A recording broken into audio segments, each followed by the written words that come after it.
Praise the Lord. ദൈവത്തിൻ്റെ ധന്യവും ശ്രേഷ്ഠവുമായ തിരുനാമം വാഴ്ത്തപ്പെടുമാറാകട്ടെ. ഇന്ന് രാത്രികാലം ഫെയ്ത്ത് ലൈറ്റ് മീഡിയ യൂട്യൂബ് ചാനലിൽ കൂടി എന്നെ ശ്രദ്ധിക്കുന്ന എല്ലാ എൻ്റെ സ്നേഹമുള്ള പ്രിയപ്പെട്ടവരെയും ദൈവം ധാരാളമായി അനുഗ്രഹിക്കുകയും മാനിക്കുകയും ചെയ്യുമാറാകട്ടെ.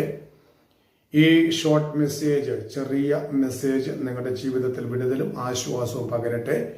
തകർന്നിരിക്കുന്ന മനസ്സോടെ വേദനയോടെ ആയിരിക്കുന്ന പ്രിയപ്പെട്ടവരുടെ ജീവിതത്തിൽ ദൈവം ഒരാശ്വാസം ഇന്ന് രാത്രികാലം പകരുമാറാകട്ടെ എന്ന് ഞാൻ ആശംസിക്കുകയും പ്രാർത്ഥിക്കുകയും ചെയ്യുന്നു. അതിന് ആധാരമായിട്ട് ഒരു ചിന്ത ഞാൻ ആമേനോട് വെളിപ്പെടുത്തുകയാണ്. തകർന്ന മനസ്സിനെ വിടുവിക്കുന്ന ദൈവത്തെക്കുറിച്ചാണ് ഇന്ന് രാത്രികാലം ചിന്തിക്കുവാൻ ആഗ്രഹിക്കുന്നത്. തകർന്ന മനസ്സിനെ വിടുവിക്കുന്ന ദൈവം. ഇന്ന് രാത്രികാലം ഈ ശബ്ദം നീ കേൾക്കുമ്പോൾ നിന്റെ ഭവനത്തിൽ നീ തകർന്ന മനസ്സോടെയാണോ ഇരിക്കുന്നത്? ഈ ദൈവവചനം നീ കേൾക്കുമ്പോൾ, എൻ്റെ ശബ്ദം, എൻ്റെ ദൈവിക അരുളപ്പാട് നീ കേൾക്കുമ്പോൾ നിന്റെ ഭവനത്തിന്റെ ഉള്ളറയിൽ നീ തകർന്ന മനസ്സോടെയാണോ ഇരിക്കുന്നത്? കുടുംബ ജീവിതത്തിൽ നീ തകർന്ന വേദനയോടെയാണോ ഇരിക്കുന്നത്?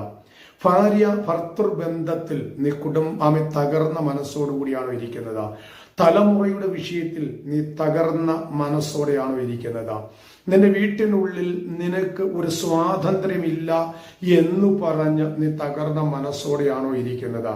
നിന്റെ മാതാപിതാക്കളുടെ മുമ്പിൽ നീ ഒരു സ്വാതന്ത്ര്യമില്ല, വളരെ പ്രതികൂലമാണ് എന്ന ഭാരത്തോടു കൂടി നീ തകർന്ന മനസ്സോടു കൂടിയാണോ ഇരിക്കുന്നത്?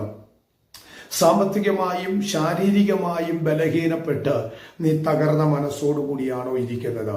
ജോലി സംബന്ധമായും ലഭിക്കേണ്ട നന്മകൾ സംബന്ധമായും നീ തകർന്ന മനസ്സോടുകൂടിയാണോ ഇന്ന് രാത്രികാലം ഈ ശബ്ദം കേൾക്കുന്നത്?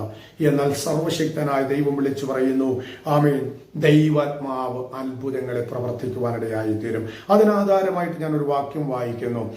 സങ്കീർത്തന പുസ്തകം 34 അധ്യായം അതിന്റെ 18 വാക്യത്തിൽ ഇങ്ങനെ വായിക്കുന്നു, ഹൃദയം നുറുങ്ങിയവർക്ക് യഹോവ സമീപസ്ഥൻ, മനസ്സ് തകർന്നവരെ അവൻ രക്ഷിക്കുന്നു. അവിടെ വായിക്കുന്ന വാക്യം ഇങ്ങനെയാണ്, ഹൃദയം നുറുങ്ങിയവർക്ക് യഹോവ സമീപസ്ഥൻ, മനസ്സ് തകർന്നവരെ ദൈവം വിട്ടുവിക്കുവാനിടയായി തീരുന്നു. ദൈവസന്നിധിയിൽ പ്രത്യാശയോടെ ഇന്ന് രാത്രികാലം ഈ ശബ്ദം കേൾക്കുന്ന നീ, ഈ ശബ്ദം കേൾക്കുന്ന നിങ്ങൾ, ഇന്ന് രാത്രികാലം ഹൃദയത്തിന്റെ വേദന എന്താണോ അതിനെ പരിഹരിക്കാൻ കഴിവുള്ള സർവശക്തനായ ദൈവത്തിന്റെ കരങ്ങളിൽ, പരിഹരിക്കാമെന്ന് വാഗ്ദത്തം ചെയ്ത സർവശക്തനായ ദൈവത്തിന്റെ കരങ്ങളിൽ ഇന്ന് രാത്രികാലം ഒന്ന് ഏൽപ്പിച്ചു കൊടുത്ത് പ്രാർത്ഥിക്കാൻ, ഹൃദയ നുറുക്കത്തോടെ ഒന്ന് പ്രാർത്ഥിക്കാൻ തയ്യാറാണെങ്കിൽ ദൈവം അവിടുന്ന് അത്ഭുതങ്ങളെ പ്രവർത്തിക്കും. അവിടെ വായിച്ച വാക്യം എങ്ങനെയാണ്? ഹൃദയം നുറുങ്ങിയവർക്കാണ് യഹോവ സമീപസ്ഥനായിരിക്കുന്നത്. നിഹള ഹൃദയത്തോടെ, ജ്ഞാനെന്ന ഭാവത്തോടെ, ഉന്നത ഭാവത്തോടെ നിന്നാൽ ദൈവം അവിടെ എന്ത് ചെയ്യില്ല? പ്രവർത്തിക്കില്ല.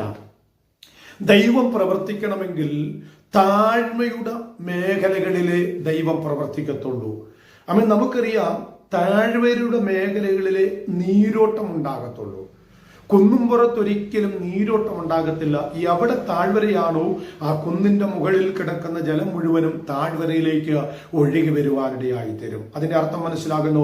താഴ്മയോടെ ദൈവസന്നിധിയിൽ ഏൽപ്പിച്ചു കൊടുക്കുവാൻ, ഹൃദയ നുറുക്കത്തോടെ ദൈവസന്നിധി സമർപ്പിച്ചു കൊടുക്കാൻ തയ്യാറാകുമ്പോൾ, നിവേദനപ്പെട്ടിരിക്കുന്ന വിഷയം ഇന്ന് രാത്രികാലം ദൈവസന്നിധിയിൽ സമർപ്പിച്ചു കൊടുക്കാൻ നീ തയ്യാറാണെങ്കിൽ ദൈവം നിന്റെ വേദനയെ മാറ്റും, നിന്റെ ഹൃദയ നുറുക്കത്തെ മാറ്റും. നിന്റെ വിഷയം എന്താണോ അതിന് ദൈവാത്മാവിന് പരിഹാരം നൽകി തരുവാനിടയായി തീരും.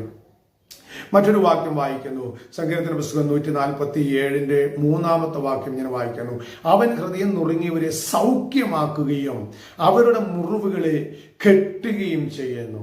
വേദനപ്പെട്ടിരിക്കുന്ന സാഹചര്യത്തിൽ ദൈവാത്മാവ് പറയാം, ഹൃദയം നുറുങ്ങിയവരെ സൗഖ്യമാക്കുന്നു എന്ന് വെച്ച് കഴിഞ്ഞാൽ, സൗഖ്യമാക്കണമെങ്കിൽ അകത്തളം മുറിഞ്ഞു വേദനയുണ്ടാകണം. വേദനയുള്ള മേഖലകളിലെ ഒരു സൗഖ്യം ദൈവാത്മാവ് നൽകി തരുവാനിടയായി തീരുകയുള്ളൂ.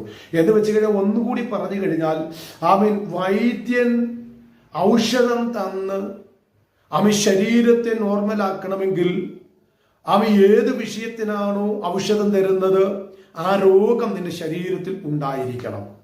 അവൻ ആ രോഗമുണ്ടെങ്കിൽ മാത്രമേ ആ രോഗത്തിന് ഔഷധം നൽകി തന്ന് വിടുവിക്കുവാൻ ഇടയായി തീരുകയുള്ളൂ. അവൻ എന്ന് പറഞ്ഞതുപോലെ ദൈവാത്മാവ് വിളിച്ചു പറയുന്നു, അവൻ ഏത് വിഷയത്തിലാണോ നീ ഹൃദയം നുറുങ്ങുന്നത് ആ വിഷയത്തിൽ ദൈവം സൗഖ്യം നൽകി തന്ന് വിടുതൽ തന്ന് നിന്നെ പരിപാലിക്കുവാനിടയായി തീരും. മാത്രമല്ല അവരുടെ മുറിവുകളെ കെട്ടുകയും ചെയ്യും. എന്ന് വെച്ച് കഴിഞ്ഞാൽ ആമി വീണ്ടും വേദനപ്പെട്ട് രക്തമൊലിക്കുവാൻ ഇടവരാതെ ആ മുറിവിനെ കെട്ടി ആമി സൗഖ്യം കൊടുക്കുന്നത് പോലെ ദൈവാത്മാവിന്റെ പ്രവൃത്തി നിന്റെ ജീവിതത്തിൽ വെളിപ്പെടുവാനിടയായി. മറ്റൊരു ചിന്ത യെശയ്യാ പ്രവാചകന്റെ പുസ്തകം 61 ആമി 1 വാക്യം ഇങ്ങനെ പറയുന്നു, ഹൃദയം തകർന്നവരെ സൗഖ്യമാക്കുവാനും ബന്ധിതർക്ക് വിടുതലും പ്രസ്താവിപ്പാനും യഹോവ എന്നെ അഭിഷേകം ചെയ്തിരിക്കുന്നു. അവർ വായിക്കുന്നത് ഇങ്ങനെയാണ്, ഹൃദയം തകർന്നവരെ സൗഖ്യമാക്കുവാനും ബന്ധിക്കപ്പെട്ടവരെ വിടുവിക്കുവാനും കർത്താവിനെ അഭിഷേകം ചെയ്തിരിക്കുന്നത്. നീ ബന്ധനത്തിലാണോ, കെട്ടപ്പെട്ട ഈ അവസ്ഥയിലാണോ നീ കിടക്കുന്നത്? സർവശക്തനായ ദൈവം വിളിച്ചു പറയുന്നു, നിന്റെ കെട്ടുകളെ അഴിച്ച്, നിന്റെ ബന്ധനത്തെ അഴിച്ച്, നീ ഏത് വിഷയത്തിന് വേണ്ടി നുറുങ്ങുന്നുവോ, വേദനപ്പെടുന്നുവോ ആ വിഷയത്തിൽ ദൈവം അവിടുത്തെ പരിഹാരം നൽകി തന്ന് നിന്നെ മാനിക്കുവാൻ തക്കവണ്ണം ഇടയായിത്തീരും. അതുകൊണ്ട് ഇന്ന് രാത്രികാലം ദൂത് വിളിച്ചു പറയാം, ഈ ശബ്ദം കേൾക്കുന്ന നിങ്ങളോട് ദൂത് വിളിച്ചു പറയാം, ഇന്ന് രാത്രികാല ഹൃദയ നുറുക്കത്തോടെ വിഷയത്തെ ദൈവസന്നിധിയിൽ ഏൽപ്പിച്ചു കൊടുക്കാൻ തയ്യാറാണോ? ദൈവം വിഷയത്തിന് പരിഹാരമായി കടന്നു വരുവാനിടയായി തീരും. ആ സർവശക്തനായ ദൈവത്തിന്റെ കരങ്ങളിൽ വിഷയങ്ങളെ ഏൽപ്പിച്ചു കൊടുത്ത് പ്രാർത്ഥിക്കാം. ചിന്തകളാൽ ദൈവം നമ്മെ അനുഗ്രഹിക്കുമാറാകട്ടെ. സ്തോത്രം, സ്തോത്രം.